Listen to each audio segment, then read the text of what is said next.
Hello, I'm your host, I'm Dejan Vukosavljević, and speaking for the weekly newspaper Svedok in Belgrade.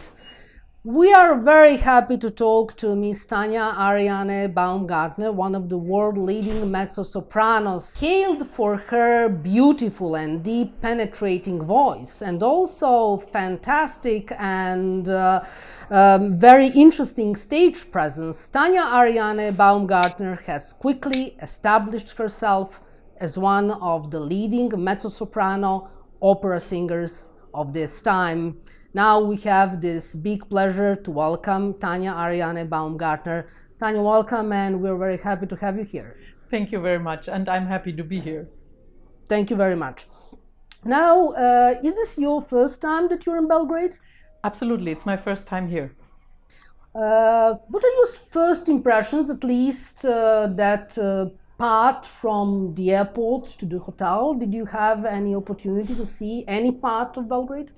I came very late, sadly, and but the first thing, I stepped out of the plane and the air just smelled so good, and I felt like, wow, it's nice to come here, and now I'm enjoying to walk a bit around the old town. So you had the opportunity to walk? Right, in the morning, before the rehearsal, I walked really? a bit around, yes. And what are your first impressions there? I liked it. I mean, I love the atmosphere. I didn't see much of the famous buildings yet because I didn't have so much time. But it's just beautiful, and I just wanted to sit there and have a nice coffee. This is obviously, as your first time in Belgrade, the first time that you are performing with the Belgrade Philharmonic Orchestra. Yes. Right. But not the first time you are working with Gabriel Feltz. No, Gabriel Feltz and I know each other since a very long time. We started to work together in Basel in Switzerland, where we did Lulu and Carmen and Eboli, which is funny because there was I was a second cast, Eboli, and the first cast was a famous Serbian mezzo-soprano, Jelena Overman.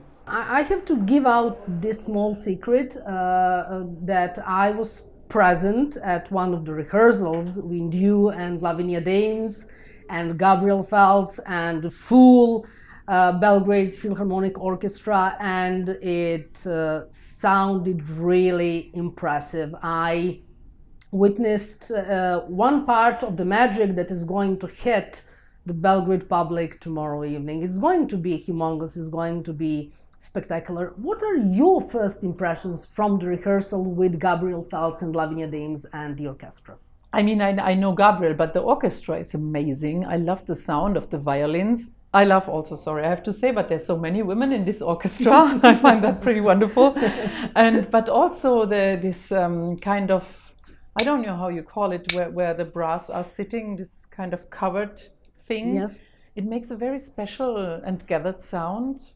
And the hall with all the wood, it's very nice. Now you are a member of the Oper in Frankfurt. Right. What has driven you their way? When did you decide to become a member of the Oper in Frankfurt? And what were the specific reasons that guided you there? Well, I mean, the director has chosen me. So he heard me. First of all, it was in the year when I did the famous Penthesilea production of Hans Neuenfels in Basel, which was awarded production of the year from the Opernwelt, from the magazine. And he heard about that success, so he came to that performance. But before, he heard me as Mrs. Quickly in the small theater of Lucerne, and already there he offered me the part of Gea in Daphne, right, in Frankfurt. And then a few days later, he decided maybe she could join us for a fast contract. And of course, I said yes, because the house has like 30 operas in 1 year, and I mean 15 are new and 15 are our repertoire, and it's just a wide range of parts you can do and you can learn. And already in my first year, I started with Fenena, and then came the Amme, La Nourrice in Frau ohne Schatten, and then also Eboli in a revival, and 2 other parts, and Gea, and I don't remember what the last was. This was some smaller part, but already a big season. Yes. Could you please tell us something about your background? What looked like that moment, very moment when you decided to become an opera singer? How did it look like when you said to yourself, maybe during your childhood or maybe later, when you said to yourself, okay, I would like to sing in the opera? It's funny because many know it from childhood. I never knew it, but I sang all the day. I mean, singing for me, like, it was like it's just there. I stood up, I sang. I went out in the courtyard, I sang to the pleasure of the neighbors, maybe. And so when my dad asked me to what instrument, well, I wanted to sing, but there was no teacher. I mean, I grew up in a small village, so there were not really people who could teach singing. So I decided to take on the violin and started to learn violin, which is the most closest to singing as an instrument. And and from there on I developed and I started to realize I want to make music in my life. So I studied violin, I started to do. And then I had also started with voice lessons, and then I saw the singers and what they were doing in the university, and my heart felt almost broken not to be part of that. And there I realized, oh my God, something is wrong with the violin. So how did you basically further develop your vocal talents? Was it only that was needed? Good schools, good teachers, good professors, good academias? Or you did something additional to, fully and properly develop your musical potential? I think it's the point was when I started, I mean, I had a very good teacher from the beginning. She was a blind speech therapist and she had unbelievable ears. So she could hear really very little things many can't. And from there I went to normal university and I learned a lot, of course, but there was always a last sense of no, there is a more to go. And this more to go drove me then to Vienna, then it drove me to Bulgaria, to Alexandrina Milcheva. With her I worked about 6 or 7 years, very intense, and she gave me a lot, and she made the change from the lyric mezzo to a dramatic mezzo. And later in my career I started working with Jacques Livigny. He is an Italian-American tenor. He's living in Philadelphia and teaching in New York, but he grew up in Sicily, and his father was a very famous tenor. And in his house, Bergonzi and all the big voices just came in for dinner or lunch. And so he grew up with this Italian sound in his ear. And this is what I'm aiming for. And this again changed my whole voice in the last 5 years. And also for my teaching, which I also do. Yes, this is very highly interesting. Now you are practically just coming out of one very big run of one also very big Richard Wagner opera. Yes. And that was exactly Parsifal at Staatsoper in Hamburg. Right. So your partner on stage in the title role of Parsifal was very prominent Helden tenor Robert Dean Smith. Right. How emotional is always to sing Kundry? Kundry for me, it's the role, because it's like the woman, because she lived so many lives, and I mean you can find every woman in her. I mean, if you think of a Maria Magdalena or something else, but every facet of a woman is in Kundry. And it's just a huge work to bring it out. And I think it connects very much with my own life as well, of course. Mm-hmm. This is very interesting. In what way? In many ways, like you have to behave when the men are here and they have the power, how you behave, or how you behave to overcome, or what is your strength as a woman, what defines a woman. And so many layers. The most emotional scene for me in Parsifal regarding Kundry. Now, for what I remember, she has been denied repentance because she has mocked Christ at the cross, right? And yes. First she's trying to seduce Parsifal, and at that moment, that pure fool that has compassion voice from above, right? Yes. He comes to think about Amforta's pain and Amforta's wounds, and he realizes out of a sudden that he has that compassion and that he has to heal that Amforta's wound. And then I think that was the beginning of the third act. When she enters, she's grumbling, practically lifeless. Gurnemans is reviving her with the holy water, and then she can utter only one word, and that is dinan, to serve. And that is so emotional for me. It almost, regularly brings tears to my eyes. Okay, yeah, it's a wonderful moment. That's absolutely, it's amazing. And what I find also interesting is that so many things you can bring out, they're not so obvious sometimes. It's so much prominent in Parsifal. Now, before we started this conversation, I've told you that Parsifal is only 100 meters away. So, and now I have to give out the secret, what's this all about. Now, we didn't know about this until 10 days ago. Wow. Now, but one of the most prominent Serbian painters from the second half of the 19th century and the first half of the 20th century, Paja Jovanović, he was in Vienna. And he almost certainly had watched the opera Parsifal.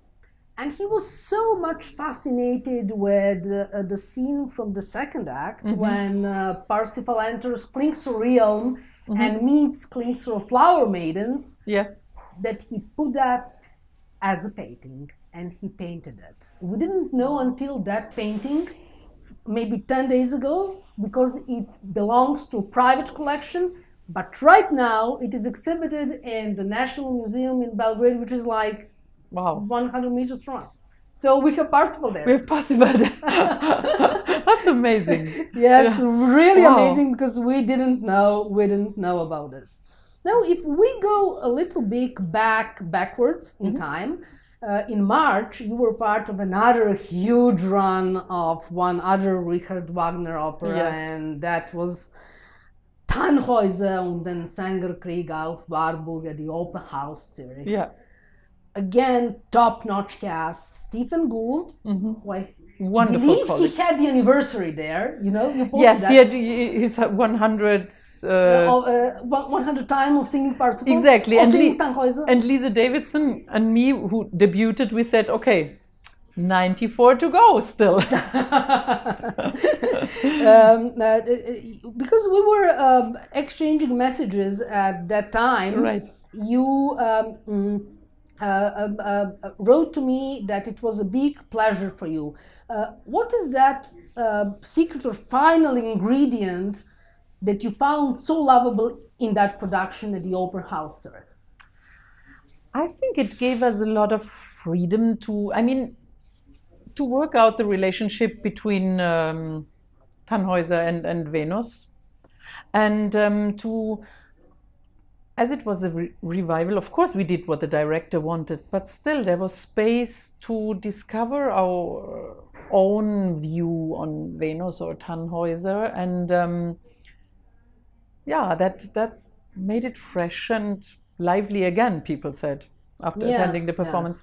Now, when we touch this, huge topic of Richard Wagner, because this is really a huge topic, and you are a dramatic mezzo-soprano. I am. So you have sung all the big roles, big mezzo-soprano roles in major Richard Wagner operas. You have sung Brangäne in Tristan und Isolde, and that was also at the Wienerstadt Oper. Yes, I jumped in once. Yes. Yes, and you also sang Mary in The Flying Dutchman and Ortrud in Lohengrin. Yes. And also one very important thing, you have sung Fricka in that famous Der Ring des Nibelungen cycle, famous Wagner ring cycle of fantastic story about gods and giants and dwarfs.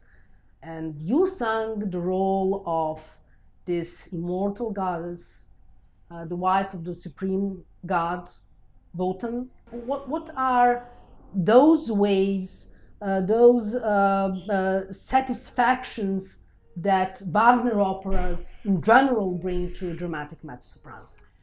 I think it's the layers that the characters have. There's always so much in it, so much you can get out of it with the music, with the text, and also that he wanted this kind of Gesamtkunstwerk, that it's like that you are like a singing actress, that the lines between singing and acting, they just melt.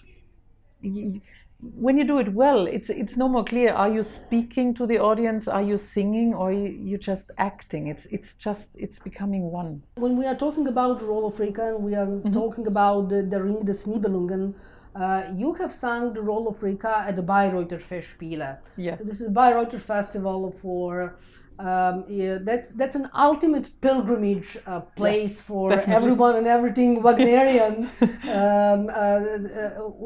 because Richard Wagner was living and working in Bayreuth, and there he wrote his major operas. Basically, he also built a house, an opera house, yes, that's specifically built for performing his opera. How was it like to perform in that special opera house that master from Bayreuth built for himself?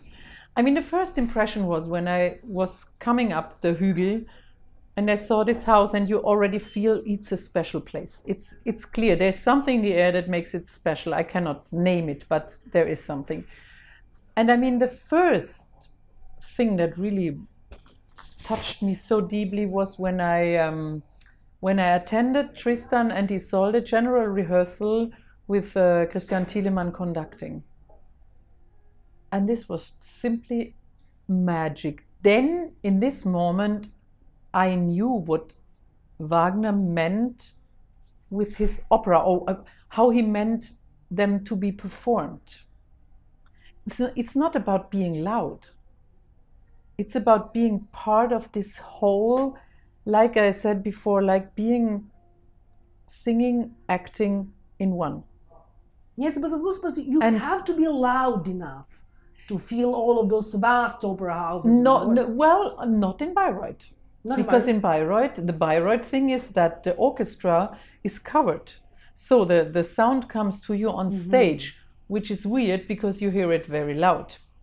You have to trust the pianists and all the people who are sitting there and giving you feedback that you don't have to sing loud. You can sing very quiet. And I think this was the point, because he wanted the text to be equal to the music. And I think this sometimes in bigger houses must be reconsidered. I see. Of course, you have to have a certain volume of, but still then it feels like a big lead. Yes, for example, performing in the Wiener Staatsoper and Royal Opera House, those are vast houses, and then you just have to be loud enough to fill them with your voice, everyone to hear the proper volume. I think it's more about focusing often. I mean, like the old Italians did. It's when I was first in Chicago, I was afraid. It's like almost 4,000 places, and it's huge. It's simply huge. And you're standing on stage and immediately you respond to the room you're singing in. And I realized, okay, this is the thing you have to do, to just cut. It's not even loud, you have just to project well. Yes. What did strike me really strongly is that this final performance in the run of Parsifal at Staatsoper in Hamburg was on May 12th, right? Right. And then just after a few days, you went to Poland, yes, to Katowice, to the festival where you have sung in one opera of Igor Stravinsky. Yes. That's actually opera oratorio after Sophocles. And from what I recall, the famous composer and conductor Leonard Bernstein called it the best Igor Stravinsky neoclassical work. Wow. So we are talking about Oedipus Rex. Yes. And there you sang the role of Jocasta. If I remember well, this is not that was not the first time you sang the role of Jocasta. No, right. But this is a very, very complex role. but how complex for portraying it both vocally and dramatically? Well, vocally, of course, Stravinsky is always a challenge because of the rhythm first. For the music, it's not easy. I mean, there are bar changes, and so it's challenging just to learn it by heart and to deal with that. It's not that much, I have to say. It's one aria and the duetto, and it's just one big scene. But let's say the tessitura is not, well, it's okay, but it sits pretty low, and there you have to be really also to be able to cut the orchestra, and it goes quick. So there are a few challenges in that technically. Yes. So basically tomorrow, June 14, you will be performing in Gustav Mahler's Second Symphony. This is that famous Resurrection one. For what I know, your most recent performance in one Gustav Mahler work was on January 22nd. Right. That was in Hamburg, right, with the Munich Philharmonic. Right. What is the most compelling thing you find in Gustav Mahler and his work and his music? I mean, it's so beautiful that for me sometimes the problem is that you have to make sure that you're not caught completely by the beauty and the emotion, because then you won't be able to sing it anymore. And it's always hard when I do Rückert-Lieder and then the last Ich bin der Welt abhanden gekommen. It's sometimes almost impossible to get it out because it's so deep and so emotional that it's hard to stay over it and just sing it.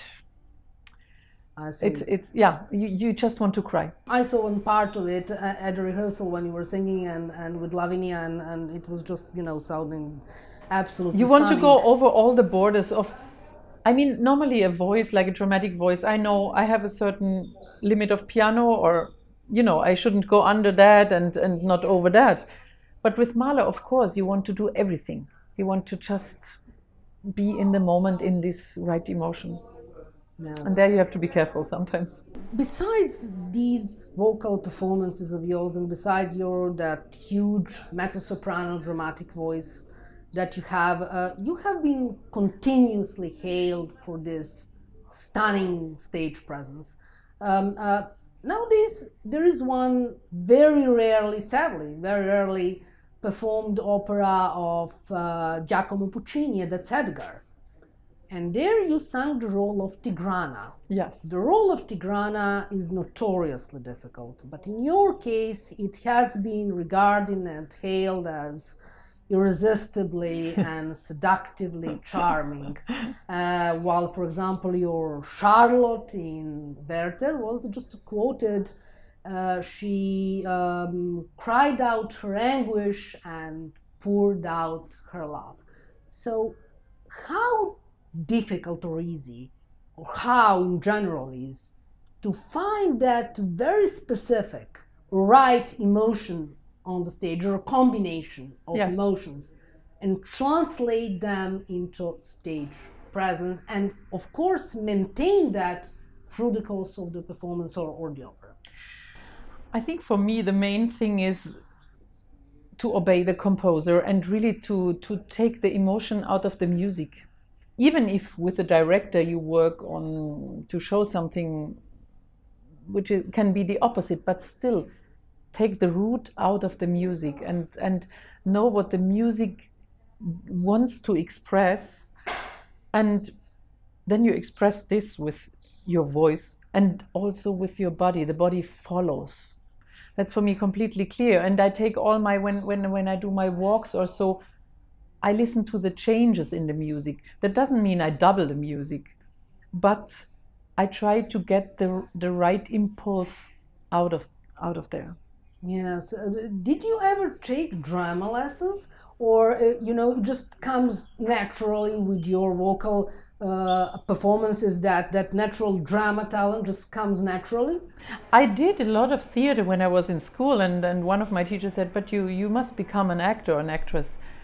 And somehow I thought, yes, I love to do that, but something is missing. And I know what is missing. It's the music, of course, is missing, which limits us, because an actor has endless time to express something, while I have only those bars the composer gives me. But it's about to find the freedom when you're limited. Yes, finding that right dramatic expression while you're limited with the libretto and the music by the composer. What form of the performance do you like best? Is that opera? Is that a concert performance, or maybe a recital? All the three. The one I'm just doing. No, honestly, it depends. It depends who is in, who is with you, who is your partner. The best are where the partner just fit, or the partners do fit well. You know, where you have a real team, and it can happen on concert or on a recital with just a pianist, or on the big opera stage when the cast is just matching well and conductor and director are coming well along, and you feel that you all go in the same direction. It's always very impressive in all three forms of performances, opera or concert performance or recital, when you have a really great soprano or mezzo-soprano or tenor or baritone ahead of you, and when they're able to always to match and to connect with you, to be like it's such a whole thing when you're able to be at your best and still stay connected with the others. I think it's one of the hardest. Yes, I think there is a saying that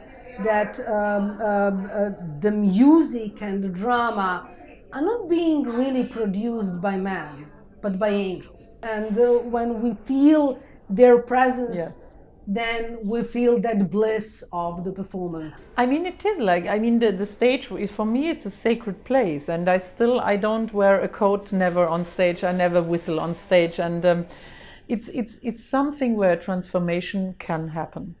And the best performance, it happens. It doesn't have to be perfect or something, but the transformation has to happen. That's our aim. Yes. Now, mezzo-soprano. Now, what should I ask a mezzo-soprano? I have to ask her something about Carmen. I have to ask her something about Carmen.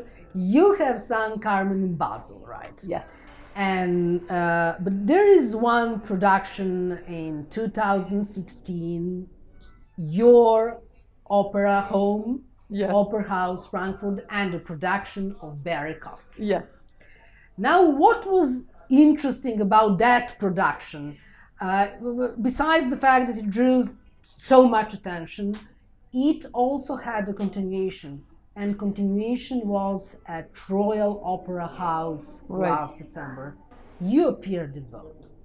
Yes. How it was like? I mean, how it's always like to be Carmen. I mean, Carmen is amazing because it's another woman that is just has so many facets of a woman, and it's amazing to perform her, because the singing technically per se is not difficult, I would say. The portraying of the character is highly difficult, and the music, of course, to bring all the little facet out. That's the challenge. But beside of that, it's just a huge pleasure and gift if you can perform this lady. Yes. It's just amazing, and the music gives so much good mood, and it wasn't different in London. Funny enough, because it was the staging we had in Frankfurt. So I came on stage, I saw the huge staircase, and I thought, I'm home. It was just a huge Royal Opera House. Exactly. But that was not your first time at Royal Opera House, right? No. In 2013, you debuted there with Strauss, with Capriccio and Clairon. Yes, exactly. That was a concert performance, or kind of semi-staged, with Renée Fleming as Contessa. And it was my first time with the amazing orchestra of the Royal Opera House. No.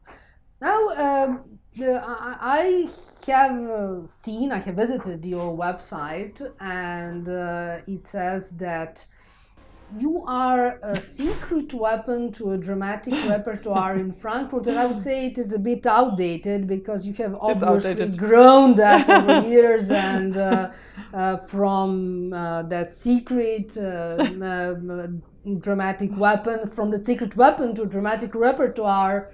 In Frankfurt, you have become a powerful weapon to a dramatic repertoire, not just in Frankfurt, but also in other opera houses.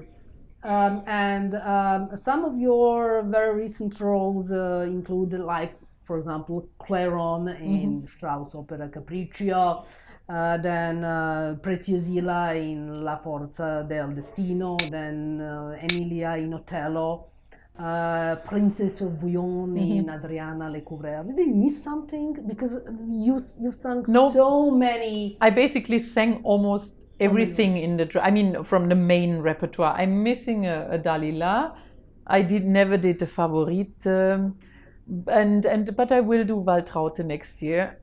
And basically, yes, I did everything. You also enjoy a very busy concert career. So there is Berlioz, there is Mahler, there is Stravinsky. So how do you deal with such a really huge repertoire? And how do you shift so quickly, so easily between, for example, you sing Parsifal enough, Jocasta in Oedipus Rex? Well, the thing was that I sang both of the roles already. That makes a difference. If it had been two new parts, I probably would have skipped one. But as I did Jocasta before, and Parsifal was already my second production, then I can switch easily, because I go back, I practice, and my muscle remember, that was like that. And then I hear the music and the orchestra, and I'm in a Berlioz sound. The only thing which I probably won't do anymore in the future is going back to a Baroque coloratura, which I did sometimes, which is fine, but therefore I need like 3 months off to switch back. So you have sung also in Berlioz Troyenne, right? Yes. Yes, I did Cassandre. Cassandra. Yeah. Yes. Wonderful role too. So basically, this is a very demanding job, very, very demanding job. And it is practically an athletic discipline. Yes. So you have to be in a very good shape. Yes. You have to, for example, you have to have enough sleep. Yeah. You have to be well nourished. Yes. You have to be in proper moods to sing. Otherwise, you're going to get indisposed.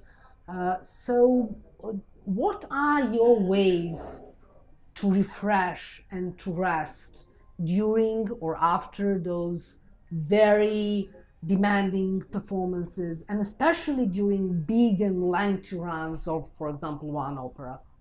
I mean, besides usually very normal things like just going out and walk. Walking is in my opinion, one of the best things you can do, also to digest all the roles, because when you walk over an hour, your mind starts to digest what you had, and every role, especially those Wagnerian big roles, they are challenging and they are demanding, and they also have emotional things. They click with you at some point, which can be difficult from time to time.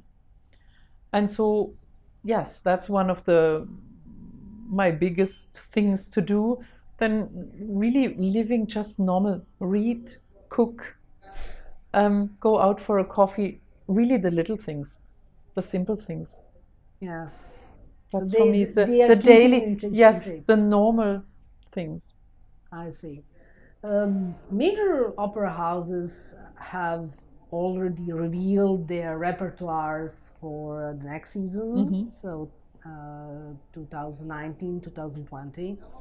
And what also blew me away, really blew me away, is that you, between October this year and May, June next year, you have already been booked for 8 different operas. I'm not talking about concerts, because no concerts there, but 8 different operas. Is it so much? Yes. Oh my God. It begins with Besteritz at Komische Opera. Right.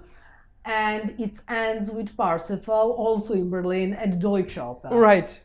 And you will also be the part of that famous During des Nibelungen Wagner Ring cycle, where you will sing Waltraute in the Twilight of Gods, that famous and final opera in the trilogy of Wagner, where gods face their demise and catastrophe. Yeah. You will sing Waltraute.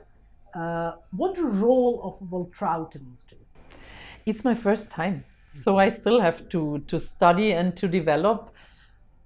But when I watched it, I think she is the last person to try to really change the fate of the whole history. But of course, it's not working. Yeah, I see. It's going to the disaster. Yeah, she's trying to She's warning. Brunhilde, She's yes, warning. Yes. But she's not heard. So after Belgrade and after tomorrow, is there anything that is waiting for you until the end of this season? Yes, two things. We start already with some musical rehearsals in Komische Oper for the Bassareeds.